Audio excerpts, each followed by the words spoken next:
تو ہم نے آج بڑا اہم فیصلہ کرنا ہے اور میں نے اناؤنس کرنا ہے. تو میں یہ چاہتا تھا. بسم اللہ الرحمن الرحیم. السلام علیکم ناظرین آج پرویز الہی اور عمران خان صاحب آج عوام کو بتانا چاہتے ہیں کہ ہم اس نتیجے پر کیوں پہنچے. ہم کیوں چاہتے ہیں کہ شفاف الیکشن ہوں گے تو ہمارا کیا فائدہ ہوگا، اور ہمارے جو 3-4 سال حکومت کے گزرے ہیں تو ملک کیسے امیر ہوتا جا رہا تھا. آج پورا قصہ سنیں گے. سننے سے پہلے ہمارے چینل کو ضرور سبسکرائب کیجیے گا. کہ آج میں اپنی قوم کے سامنے پہلے یہ رکھوں کہ ہم اس سٹیج پہ پہنچے کیسے ہیں.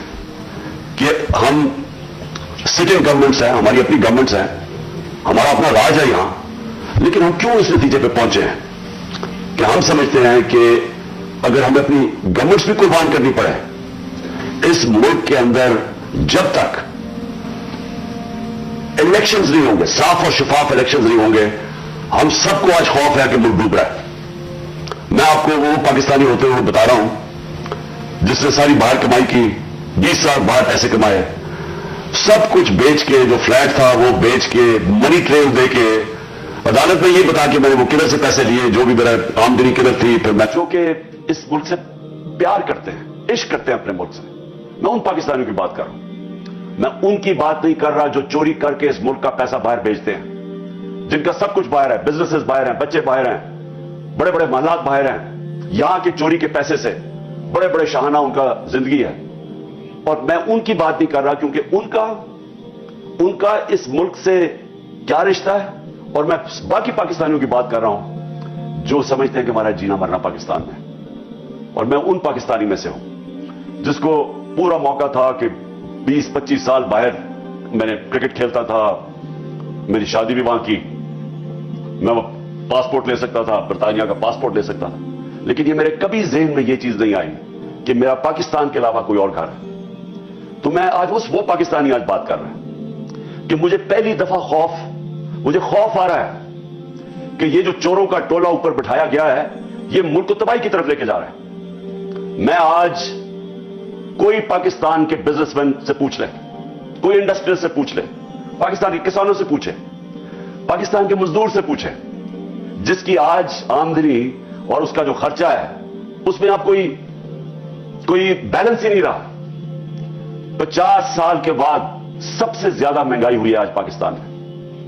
آج ہماری انڈسٹری بند ہو رہی ہے، وہ انڈسٹری جو ہمارے دور میں بڑی مشکلوں سے تیسرے اور چوتھے سال میں ہم نے محنت کر کے انسینٹیوز دے کے انڈسٹری بڑھائی، جو کہ ہمارے آخری مہینے میں 26% انڈسٹریل گروتھ تھی. جو ٹوٹل انڈسٹری تھی 10.7% پہ لارج سکیل مینوفیکچرنگ پاکستان میں گرو کر رہی تھی. دولت میں اضافہ ہو رہا تھا، ہمارے ٹیکسز بڑھ رہے تھے، ریکارڈ، کیونکہ دولت میں اضافہ ہو رہا تھا، ٹیکسز میں اضافہ ہو رہا تھا، ریکارڈ ٹیکسز اکٹھے کیے، ریکارڈ ایکسپورٹس ہم نے کی. مجھے فخر ہے کہ میں نے اپنے کسانوں کی مدد کی. 4.5% پہ ہمارا زراعت کے اندر گروتھ ہوئی، اضافہ ہوا. ہماری 4 فصلیں 2 سال ریکارڈ فصلیں ہوئی پاکستان میں، تو ہم نے کسانوں کی مدد کی. آج وہ سارا جو پاکستان وہاں لے کے جا رہے تھے، آج مجھے ایک چیز بتائیں کہ پاکستان میں کسی میں بہتری ہوئی ہے. آج مایوسی کا یہ عالم ہے میرے ملک میں کہ 7.5 لاکھ پاکستانی ملک چھوڑ کے چلے گئے ہیں 7 مہینے میں. ان میں پروفیشنلز تھے، اس ملک نے ان کے اوپر پیسہ خرچ کیا ہوا تھا. ڈاکٹرز تھے، پروفیشنلز تھے، انجینئرز تھے، سکلڈ ورکر، جو ترخان جو سکلڈ ورکر ہوتا ہے. 7.5 لاکھ لوگ ملک کو چھوڑ کے چلے گئے مایوسی میں. آج یہ عالم ہے. اس ملک کو آج ادھر ہم لے آئے ہیں کہ ڈاکو راج اوپر بیٹھ گیا. 30 سال سے جو لوگ لوٹ رہے تھے ان کو آ کے اوپر بٹھا دیا. میرا سوال ہے سب سے پہلے یہ کہ جب یہ ملک ترقی کر رہا تھا، ہم نے پہلے سال یہی چھوڑ کے گئے تھے، یہی شہباز شریف اور نواز شریف اس ملک کا جب دیوالیہ نکال کے گئے تھے 2018 میں، اس پاکستان کو ہم نے پہلے سنبھالا. پھر 2 سال کرونا کے باوجود جو ساری دنیا کے اندر عذاب آیا ہوا تھا، ساری دنیا کی معیشت تباہ ہوئی. آپ امریکہ کا حال دیکھیں، برطانیہ کا دیکھیں، جرمنی کا دیکھیں، ہمارے سے وہ ملک جن کے ادارے ہمارے سے بہت بہتر تھے. ہندوستان کا حال دیکھیں، اس کے اندر پاکستان